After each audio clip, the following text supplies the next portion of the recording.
হয় নিশ্চয়কৈ চাওক জগদীশ মহানগৰীত এইটো প্ৰথম ঘটনা নহয়, প্ৰতিদিনেই সংঘটিত হয় এনেধৰণৰ ঘটনা। আৰু আজি পুৱাৰ ভাগতে পুৱা প্ৰায় 6 বজাতে এই ঘটনা সংঘটিত হৈছে মহানগৰীৰ 6 মাইলৰ যি অভিজিত পথ আছে, এই অভিজিত পথত সংঘটিত হৈছে এই ঘটনা। এগৰাকী মহিলা প্ৰাতঃভ্ৰমণলৈ ওলাই আহিছিল আৰু তেওঁক পিষ্টল দেখুৱাই দুৰ্বৃত্তই সোণৰ চেইন কাহিনীয়া এক ঘটনা সংঘটিত হৈছে। আৰু মই বৰ্তমান যিহেতু 6 মাইলৰ এই পথছোৱাত আছোঁ, এই যিটো পথ অভিজিত পথ, এই অভিজিত পথতে এই ঘটনাটো সংঘটিত হৈছে। আৰু পুৱা 6 বজাতে প্ৰাতঃভ্ৰমণলৈ ওলাই অহা এগৰাকী মহিলাৰ চেইন কাঢ়ি লৈ যায় দুৰ্বৃত্তই, বাইকত অহা দুটা দুৰ্বৃত্তই। আৰু তেওঁলোকে পিষ্টল দেখুৱাই মহিলাগৰাকীক ভয় ভাবুকি প্ৰদান কৰি চেইন টানি লৈ যায়। আৰু তাৰপিছত দেখা গৈছে যে হুলস্থুলীয়া এক পৰিৱেশৰ সৃষ্টি হয়।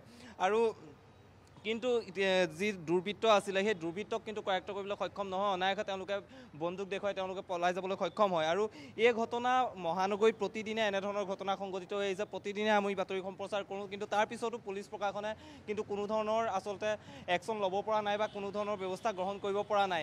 আৰু তাৰে সুযোগ গ্ৰহণ কৰিছে এই একাংশ যিসকল দুৰ্বৃত্ত আছে, চিলনী চোৰ আছে, এইসকলে আচলতে তাৰে সুযোগ গ্ৰহণ কৰিছে আৰু অনায়াসে প্ৰতিদিনে এনেধৰণৰ ঘটনা সংঘটিত কৰি আহিছে। আজি পুৱাৰ ভাগত এই ঘটনাটো সংঘটিত হৈছিল। এই যিটো পথ আছে, এই পথছোৱাইদি তেওঁ প্ৰাতঃভ্ৰমণলৈ ওলাই আহিছিল আৰু প্ৰাতঃভ্ৰমণলৈ ওলাই অহাৰ সময়তে এই যি ঠাই আছে, এই ঠাইখিনিতে আচলতে সেই দুৰ্বৃত্তই তেওঁক পিষ্টল দেখুৱাই তেওঁৰ যিডাল সোণৰ চেইন পিন্ধি আছিল সেই সোণৰ চেইনডাল তেওঁ লৈ যায়।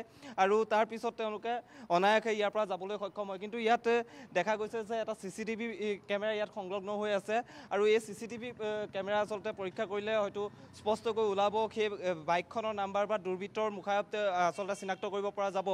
কিন্তু দেখা গৈছে যে এনেধৰণৰ ঘটনা CCTV থকাৰ পিছতো বা বিভিন্ন স্থানত মহানগৰীৰ বিভিন্ন স্থানত CCTV চৰকাৰৰ ফালৰ পৰা সংস্থাপন কৰা হৈছে, কিন্তু তাৰ পিছতো দেখা গৈছে যে এনেধৰণৰ ঘটনা কিন্তু সংঘটিত হৈ আহিছে। আমি যিসকল প্ৰত্যক্ষদৰ্শী আছে, প্ৰত্যক্ষদৰ্শীসকলৰ লগত কথা পাতিবলৈ চেষ্টা কৰিম, তেওঁলোকৰ মন্তব্য ল'বলৈ চেষ্টা কৰিম। আৰু এই পথছোৱাতেই আজি সংঘটিত হৈছে ঘটনাটো। ইয়াৰ পূৰ্বেও কেইদিনমান পূৰ্বে এনেধৰণৰ ঘটনা অনুৰূপ ঘটনা সংঘটিত হৈছিল মহানগৰীৰ আন যি আচলতে বিভিন্ন প্ৰান্তত এনেধৰণৰ ঘটনা সংঘটিত হৈ আহিছে। কেইদিনমান পূৰ্বে এটা ঘটনা সংঘটিত হৈছে, আজি এই ঘটনা সংঘটিত হৈছে। কিন্তু তাৰ পিছতো পুলিচ প্ৰশাসনে কিন্তু যি ধৰণৰ ব্যৱস্থা ল'ব লাগে, পুলিচ প্ৰশাসনে যেনেধৰণে ব্যৱস্থা ল'ব লাগে তেনেধৰণৰ কিন্তু ব্যৱস্থা গ্ৰহণ কৰিব পৰা নাই। আৰু যাৰ ফলত অনায়াসে তেওঁলোকে এই যি চুৰি ডকাইত আছে, ডকাইতি কৰিবলৈ সক্ষম হৈছে। আৰু আমি এই যিখন আচলতে দোকান আছে, এই যিখন ব্যৱসায়িক প্ৰতিষ্ঠান আছে, ইয়াৰ যিজন লোক তেওঁলোকৰ কথা পাতিবলৈ চেষ্টা কৰিম। দাদা, আপোনাৰ ওচৰলৈ আহিছোঁ। পুৱাই এটা ঘটনা সংঘটিত হৈছিলে, আপুনি কি গম পাইছিলে? একচুৱেলি আমি তেতিয়া দোকান খুলিবলৈ আহিছিলোঁ। মই একচুৱেলি ফাৰ্মাচীতে আছিলোঁ তেতিয়া। সেই সময়ত আপোনাৰ এজনী মাইকী সেইটো ছাইডৰ পৰা ফুৰিব আহিছিলে। আপোনাৰ প্ৰায় 5:55 হ'ব। তেতিয়া সেইখিনি টাইমত আপোনাৰ দুটা ল'ৰা আহিছে বাইক লৈ, পালচাৰ লৈ আহি পিষ্টল দেখুৱাই পেলাই চেইনডাল কাঢ়ি লৈ গৈছে। আমি সিমানখিনিলৈকে জানো আৰু তাৰপিছত আমি হেৰি কৰিব নোৱাৰোঁ। আৰক্ষী লোক আহিছে? এতিয়ালৈকে তেওঁলোককতো খবৰ দিছে নে গম নাপাওঁ। তেওঁলোকক কিমান মানুহ আছিলে? তিনিজনে আছে। অকল মহিলাই আছিলে নে পুৰুষো আছিলে কোনোবা? তেখেতৰ লগত পুৰুষ নাই, অকল মহিলাই আছে।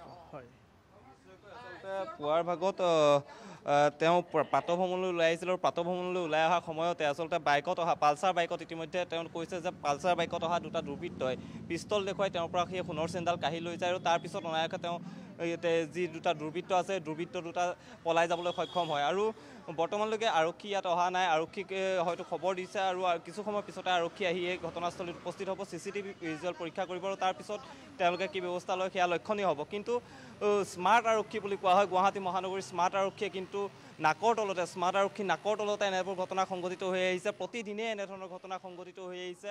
দিন ডকাইতি, চিলনী চোৰৰ দৰে ঘটনা সংঘটিত হৈ আহিছে। কিন্তু তাৰ পিছতো আৰক্ষীয়ে কিন্তু যিধৰণে আচলতে ব্যৱস্থা ল'ব লাগিছিল বা আৰক্ষীয়ে যেনেধৰণে দমনমূলক ব্যৱস্থা গ্ৰহণ কৰিব লাগিছিল তেনেধৰণৰ কোনো ব্যৱস্থা গ্ৰহণ কৰিব পৰা নাই, যাৰ ফলত এই যিসকল চুৰি ডকাইত আছে, এই চুৰ ডকাইতবোৰে আচলতে অনায়াসে এনেধৰণৰ কাম সংঘটিত কৰিছে। অনায়াসে প্ৰতিদিনে চেইন চুৰিয়ে হওক বা চুৰি ডকাইতিয়ে হওক এই ঘটনাসমূহ সংঘটিত কৰি অনায়াসে পলাই যাবলৈ সক্ষম হৈছে। কিন্তু তাৰ পিছতো পুলিচ প্ৰশাসন দুৰ্গুণ নিৰ্যাত আছে, পুলিচ প্ৰশাসনে কোনো ধৰণৰ ব্যৱস্থা ল'ব পৰা নাই। আৰু তাৰে এই সুযোগ এইসকল আচলতে চুৰ ডকাইতে গ্ৰহণ কৰিছে। জগদীশ।